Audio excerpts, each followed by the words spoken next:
Halo semuanya, selamat datang kembali di vlog saya.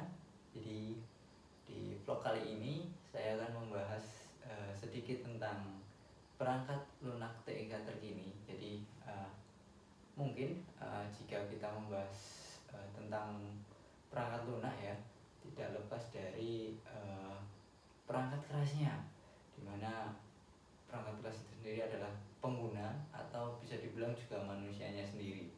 Nah, untuk lebih jelasnya, mari kita bahas. Nah, jadi perkembangan perangkat lunak ini berkembang sangat pesat, dimana pada zaman dahulu itu hanya menggunakan aljabar boolean atau aljabar perboolean yang itu hanya menggunakan 0 dan 1. Tetapi untuk sekarang ini sudah sangat berkembang pesat. Nah, bahkan untuk segi bitnya pun sudah berbeda ya, berbeda sangat jauh, dimana zaman dahulu itu baru menggunakan sekitar 8 bit ya, 8 bit sampai 16. Tapi jika dibandingkan sekarang itu sudah mencapai sekitar 64 bit. Jadi perbedaan yang sangat jauh jika dibandingkan dengan zaman dahulu dengan zaman sekarang. Nah, perangkat lunak TIK sendiri itu dibagi menjadi beberapa jenis, dimana yang pertama itu ada sistem operasi, kemudian perangkat lunak bahasa, dan program aplikasi. Nah, dimana dari perangkat lunak itu dapat dibagi menjadi dua, yaitu perangkat lunak sistem dan perangkat lunak aplikasi. Dan perangkat lunak sistem itu dibagi lagi menjadi tiga, dimana yang pertama itu ada bahasa pemrograman, kemudian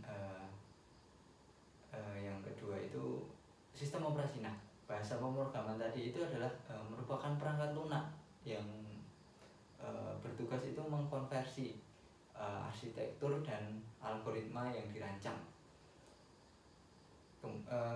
tentunya yang dirancang oleh manusia ya, ke dalam format yang didapat dijalankan sebuah komputer. Nah, ada juga beberapa contohnya, yaitu ada BASIC, COBOL, C++, dan yang lain-lain. Nah, kemudian ada sistem operasi yang kedua.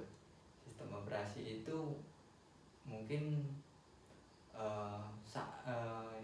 apa ya, yang pertama kali kita jalankan.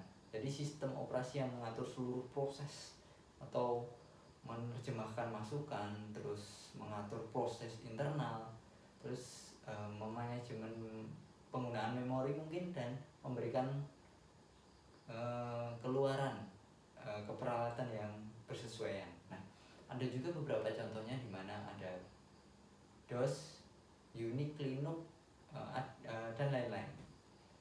Kemudian yang ketiga ada utility. Nah, utility sendiri adalah sistem operasi ini merupakan perangkat lunak sistem dengan fungsi tertentu. Jadi ada fungsi sendirinya. Jadi misalnya pemeriksaan perangkat keras, terus kemudian pemeriksaan disket. Tapi disket di sini bukan bukan bentuk fisik disketnya ya, tapi di dalam disketnya. Kemudian ada dia mengatur ulang isi hard disk. Kemudian ada juga contohnya dari utility ini adalah Norton utility atau aplikasi Norton ya, antivirus itu. Nah, kita kembali ke sistem operasi. Sistem operasi itu sendiri adalah untuk mengendalikan program kerja komputer secara mendasar.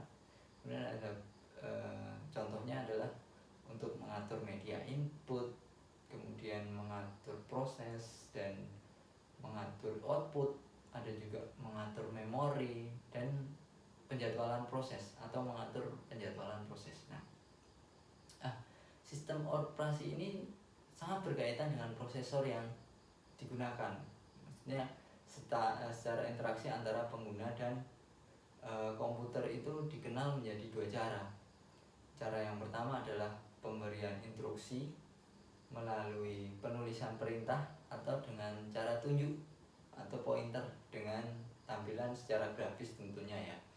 Nah, kemudian yang kedua ada perangkat lunak bahasa, mana perangkat lunak bahasa ini adalah sebuah program yang digunakan untuk menerjemahkan instruksi-instruksi yang ditulis dalam bahasa mesin agar dapat diterima dan dapat dimengerti oleh komputer.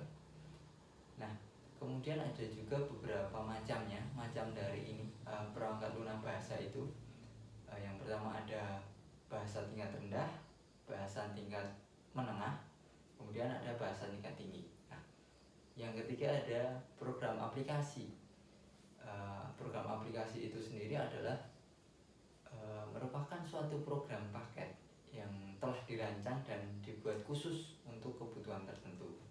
Nah, ada juga beberapa contohnya, di mana ada yang pertama ada word processing atau pengolahan kata, kemudian program database, program speedset ya, program speedset atau apalah itu program speedset pokoknya. Nah, kemudian yang keempat ada program chat atau computer aided design, ada juga itu. Kemudian yang kelima ada program layout artikel atau publisher ya, bisa dibilang publisher. Kemudian yang keenam ada aplikasi multimedia. Nah, yang terakhir ada fungsi perangkat lunak atau software. Nah, di mana fungsi perangkat lunak ini sendiri merupakan program yang berisi sebuah instruksi atau sebuah perintah yang dimengerti oleh sebuah komputer untuk melakukan sebuah kegiatan seperti menghitung, menggambar, dan menghasilkan sebuah suara. Nah, sehingga ada komunikasi antar komputer dan pemakainya. Nah, begitu saja beberapa hal ya yang saya dapat bagikan mengenai perangkat lunak TIK terkini. Mungkin untuk pokok selanjutnya akan saya bahas lagi mengenai hal-hal yang mengenai jaringan komputer. Nah, itu saja.